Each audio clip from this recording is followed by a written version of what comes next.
오늘 본문은 일곱째 달 첫날에 하나님께 드리는 제사에 관해 기록하고 있습니다. 본문 1절을 보면 일곱째 달 첫날에는 성회로 모이고 아무 노동도 해서는 안 된다고 나옵니다. 일곱째 달에 이르러는 그달 초하루에 성회로 모이고 아무 노동도 하지 말라.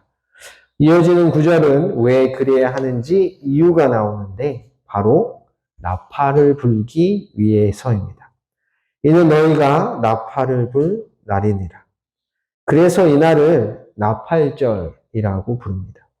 이 절을 보면 나팔을 부는 이 나팔절에 하나님께 드려야 하는 제사가 나오죠.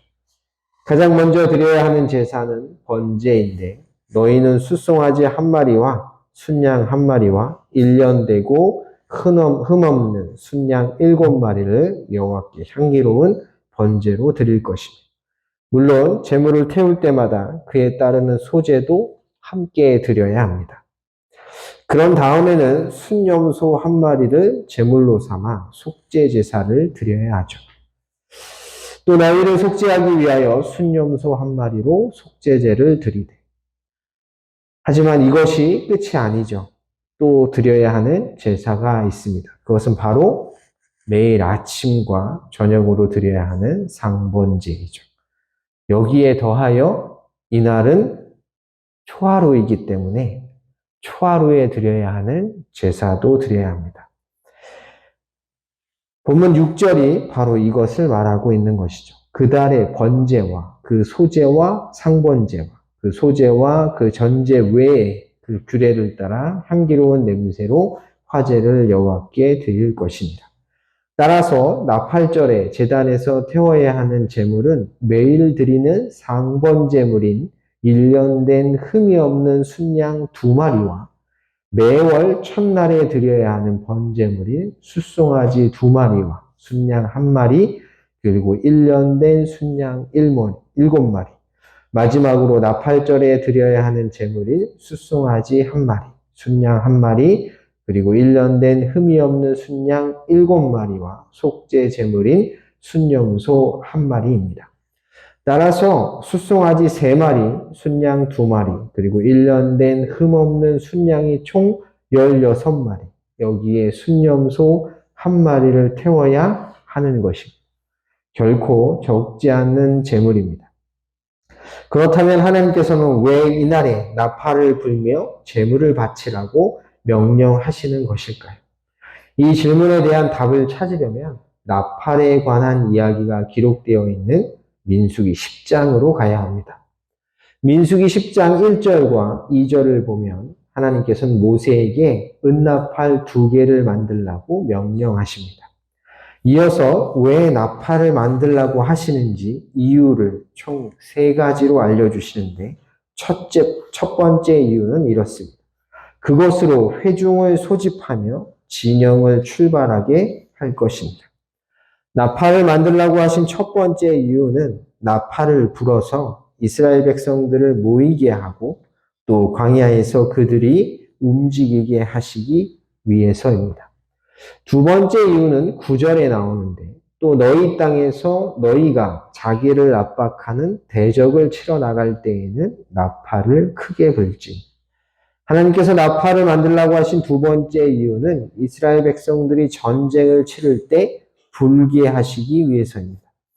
9절 하반절을 보면 이스라엘 백성들이 전쟁을 치르기 전 나팔을 불면 하나님께서는 그 나팔 소리를 들으시고 이스라엘을 대적의 손에서 구원하시겠다 약속하십니다. 그리하면 너희 하나님 여호와가 너희를 기억하고 너희의 대적에게서 구원하시리라. 세 번째 이유는 10절에 나옵니다. 또 너희의 희락의 날과 너희가 정한 절기와 초하루에는 번제물을 드리고 화목제물을 드리며 나팔을 불라. 하나님께서 나팔을 만들라고 하신 세 번째 이유는 하나님께서 정하신 절기에 하나님께 제물을 드린 후에 불게 하시기 위함입니다. 이유는 이렇습니다. 그로 말미암아 너희의 하나님이 너희를 기억하시리라. 이스라엘 백성들이 절기 때 하나님께 제물을 드리며 나팔을 불면 하나님께서는 그 나팔 소리를 들으시고 그들을 기억하신다고 말씀하십니다. 이 말의 의미는 마지막 부분에 나옵니다. 나는 너희의 하나님 여호와니라. 따라서 나팔절에 나팔을 부는 것은 바로 이 세 번째 의미라고 할 수 있습니다. 즉 이스라엘 백성들이 나팔을 불면 그 나팔 소리를 들으시고 내가 너희의 하나님이라는 것을 기억하시겠다는 것입니다. 이 말을 바꿔 말하면 나팔 소리를 들으신 하나님께서는 뭘 기억하시겠다는 것입니까? 너희가 내 백성이라는 것을 기억하시겠다는 것입니다. 이것과 관련된 시가 한 편 있는데 바로 시편 81편입니다. 시편 81편을 쓴 시인은 3절에서 이같이 외칩니다. 초하루와 보름과 우리의 명절에 나팔을 불지어다. 그러면서 시인은 하나님께서 애굽 땅을 치러 나아가시던 때에 하나님의 말씀을 들었다고 고백합니다. 하나님이 애굽 땅을 치러 나아가시던 때에 요셉의 족속 중에 이를 증거로 세우셨도다. 거기서 내가 말씀을 들었나니. 그리고 6절을 보면 자신이 들은 말씀이 무엇인지를 알려줍니다. 이르시되 내가 그의 어깨에서 짐을 벗기고 그의 손에서 광주리를 놓게 하였도다. 그가 들은 말씀은 하나님께서 이스라엘의 어깨에 있는 짐을 벗기고 그의 손에 들려있던 광주리를 놓게 하셨다는 것입니다. 여러분, 이스라엘이 어깨에 지고 있었던 짐을 놓게 하시고 그의 손에 있던 광주를 놓게 하셨다는 것이 무엇일까? 그게 무엇이죠?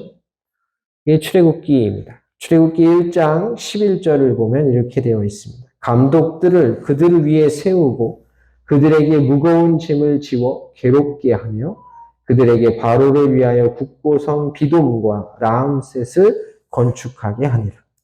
이스라엘 백성들의 어깨 위에 있던 무거운 짐은 애굽의 바로가 지은 무거운 육체적 고통과 학대를 말합니다. 그런데 하나님께서 그 무거운 짐을 내려놓게 해주신 것이죠. 따라서 이 구절은 하나님께서 애굽의 종에서 이스라엘을 구원하셨다는 것을 말합니다. 이어지는 7절이 그것을 더욱 분명하게 보여주죠. 네가 고난 중에 부르짖음에 내가 너를 건졌고.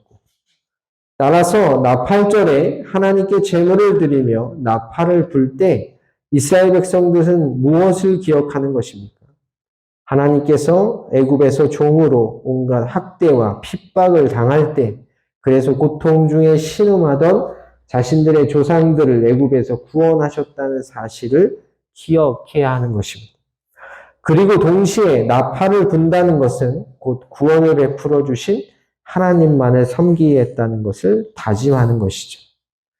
그런데 그들 가운데 문제가 생깁니다. 시편 81편 10절과 11절을 보면 그 문제가 무엇인지가 나옵니다.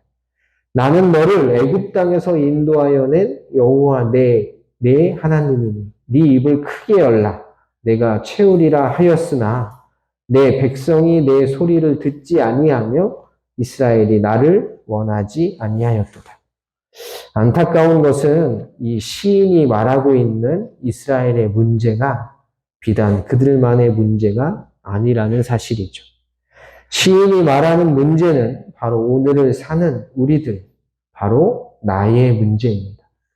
왜냐하면 우리 역시 하나님의 은혜로 죄에서 구원을 받아 하나님의 자녀가 되었음에도 불구하고 그 사실을 망각하며 살아가기 때문입니다. 내 백성이 내 소리를 듣지 아니하며 이스라엘이 나를 원하지 아니하였도다. 우리는 나를 향해 말씀하시는 하나님의 음성보다 세상의 소리에 귀를 기울일 때가 더 많습니다. 왜냐하면 우리는 우리 앞에 놓인 수많은 문제들을 놓고 하나님께 먼저 묻지 않기 때문입니다.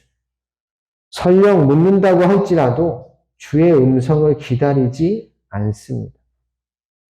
또한 내가 원하고 바라는 것을 돌아보면 언제나 세상의 것들이 더 많기 때문이죠. 사실 우리가 진정 하나님 한 분만으로 우리 구주 예수님만으로 만족하고 충족된다면 우리가 무엇을 더 구할 것이 있겠습니까? 하지만 여전히 연약하기에 이 죄 많은 이 땅에 발을 딛고 살아가기에 우리는 늘 부족을 느끼고 결핍을 경험합니다.